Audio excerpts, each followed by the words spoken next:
সংক্ষোভৰ বহিঃপ্ৰকাশ আৰু তেওঁলোকে এই যিটো দাদাগিৰি ৰাজনীতি আৰম্ভ কৰিছে গুণ্ডাগিৰি আৰু পুলিচক ব্যৱহাৰ কৰিব খোজে তেওঁলোকৰ নিজৰ মানুহ বুলি সেইটো বৰ বেছি দিন নচলিব আৰু এইবাৰ যিটো তেওঁলোকে কাম কৰিছে এইটো আজি যি ধৰণে বিমল বৰাই ষ্টেটমেণ্ট দিছে প্ৰভোগ কৰিব ল' এণ্ড অৰ্ডাৰ চিটুৱেশ্যন বুলি হ'ব বুলি কোনে কেনেকৈ ক'ব পাৰে আজিলৈ এতিয়ালৈকে পুলিচে কিয় এৰেষ্ট কৰা নাই এৰেষ্ট কৰিব লাগিব নকৰিলে নহ'ব এইটো এনেধৰণে প্ৰভোগ কৰাৰ লগে লগে এটা ভাতৃঘাতী সংঘৰ্ষৰ সৃষ্টি হ'ব পাৰে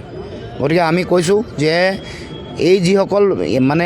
যিসকল মানুহ কোনো জড়িত নহয় তেওঁলোকক তাৎক্ষণিকভাৱে মুক্তি দিব লাগে যিসকলে প্ৰভোগ কৰিছে তেওঁলোকক কৰায়ত্ব কৰিবলৈ তেওঁলোকক ব্যৱস্থা গ্ৰহণ কৰিব লাগে আৰু যিসকল মাৰপিটত জড়িত এই গোটেই ঘটনাটোৰ লগত জড়িত বিধায়কৰ কাষৰ ঘৰত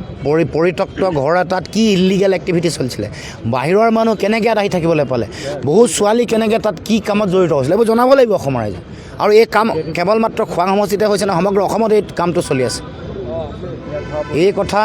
খোৱাঙত ধৰা পৰিছে সমগ্ৰ অসমতে এনেকুৱা কাম চলি আছে নেকি এইবোৰ কথাও অসমৰ ৰাইজে জানিব খুজিছে আৰু আমি কোনো কাৰণতে এইবোৰ কথা কেতিয়াও এৰি নিদিওঁ আৰু স্পষ্ট কথা যে এই ধৰণৰ গুণ্ডাগিৰি বন্ধ হ'ব লাগিব এদিন আগত দুলাল গগৈ বুলি কোৱা বিজেপিৰে মানুহ এজনক বিধায়কৰ ভায়েকে ৰাজহুৱাভাৱে শাৰীৰিকভাৱে অপদস্থ কৰিছে তাৰ পাছত যোৱাকালি গাড়ী ভাঙিছে ক'ত ভাঙিছে বিধায়কৰ ঘৰৰ সন্মুখত মাৰপিট ক'ত কৰিছে বিধায়কৰ ঘৰৰ সন্মুখত এইটো গুণ্ডাগিৰি নচলিব এতিয়া পইচা দি ফুৰিছে পইচা দিছে মানুহক ভয় ভাবুকি খুৱাইছে এইবোৰতো আছেই তাৰ লগে লগে এতিয়া মানুহৰ ঘৰে ঘৰে যিবোৰ মানুহ জড়িত নহয় আমাৰ দলৰ কৰ্মকৰ্তাক পুলিচক পঠাই মোৰ ঘৰলৈ গৈছে তেওঁলোকে চাৰ্চ কৰিব গৈছে মোক নজনোৱাকৈ ভিতৰলৈ সোমাই গৈছে অথচ মই মানুহটো তাত আছোৱেই উইদাউট নটিছো ধৰা নাই তেওঁলোকে কৈছে যে নতুন CRPC মতে যাব পাৰে নতুন BNS মতে যাব পাৰে ঠিক আছে আইনীভাৱে যাব পাৰে এটলিষ্টটো মইতো এনেকুৱা নহয় আৰু এইটো যিটো নাট্য বুলি কোৱা যিটো ল'ৰাক বিচাৰি গৈছে এইটো হত্যাকাৰী নহয় 2-3টা কিবা কেছ আছে ঠিক আছে কেছ 3টা কেছত যদি ধৰিব পৰা নাই তাৰ পুলিচৰ বিফলতা এতিয়া পুলিচৰ বিফলতা ঢাকিবৰ কাৰণে মোৰ ঘৰটোত চাৰ্চ কৰিবলৈ আৰু মই কাৰ ঘৰত চাৰ্চ কৰিবলৈ গৈছে লুৰিণজ্যোতি গগৈৰ ঘৰত চাৰ্চ কৰিব গৈছে গতিকে মোৰ উইদাউট মোৰ কনচেণ্ট কেনেকৈ সোমাব এই বৰ্মন বুলি কোৱা DSP গৰাকীয়ে কেনেকৈ এইটো হেৰি কৰিব এইটো কথা সকলো কথা মই ৰাজহুৱাকৈ কৈছোঁ আৰু ক'ব খুজিছোঁ এই বায়াছনেছ যিটো কৰি বিজেপিৰ পুতলাৰ দৰে আগৰ চৰকাৰখনৰ পুতলাৰ দৰে কাম কাজ কৰিব পুলিচ প্ৰশাসনে নোৱাৰিব শাসনত সদায় বিজেপি নাথাকে এদিন সলনি হ'ব আজি যিখন তেওঁলোকে সকলো কথা পুলিচ প্ৰশাসন আছে তেওঁলোকে ভাবে যে পুলিচ প্ৰশাসন তেওঁলোকৰ মতে চলিব লাগিব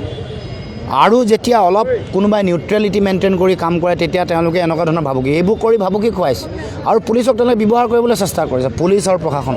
এইটো হ'বলৈ দিয়া নহয় আজি যিমানবোৰ ঘটনা ঘটিছে সকলো কথাত বিজেপিৰ গুণ্ডাগিৰি উন্মুক্তভাৱে ওলাই পৰিছে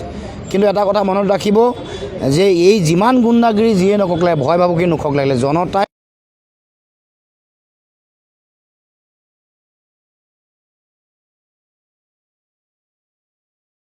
প্ৰাক্তন মন্ত্ৰী জগৰীয়া হ'ব আৰু গোটেই কথাটো পুলিচ প্ৰশাসনেও যদি নিউট্ৰেলিটি মেইনটেইন নকৰে তেতিয়াহ'লে তেওঁলোক জগৰীয়া হ'ব কাইলৈ তেওঁলোকে ৰাজপথটো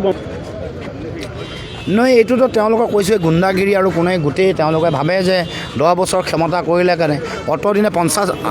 দেশৰ 75 বছৰীয়া স্বাধীনতা পৰিক্ৰমাত 50 বছৰতকৈ বেছি কংগ্ৰেছে শাসন কৰিছে 10 বছৰ কৰি তেওঁলোকৰ ক্ষমতা এনেকুৱা এটা অৱস্থা পাইছেগৈ কাকো নামানে পুলিচ প্ৰশাসন ইণ্ডিপেণ্ডেণ্ট এজেঞ্চি যিয়ে আছে জুডিচিয়াৰী হওক পুলিচ হওক এইবোৰ চব তেওঁলোকৰ আঙুলিৰ ঠাৰত তেওঁলোকে নাচিব বুলি ভাবে কিন্তু আগন্তুক দিনসমূহত এই সকলো ধৰণৰ কথা বতৰা হিচাপ নিকাচ কৰিব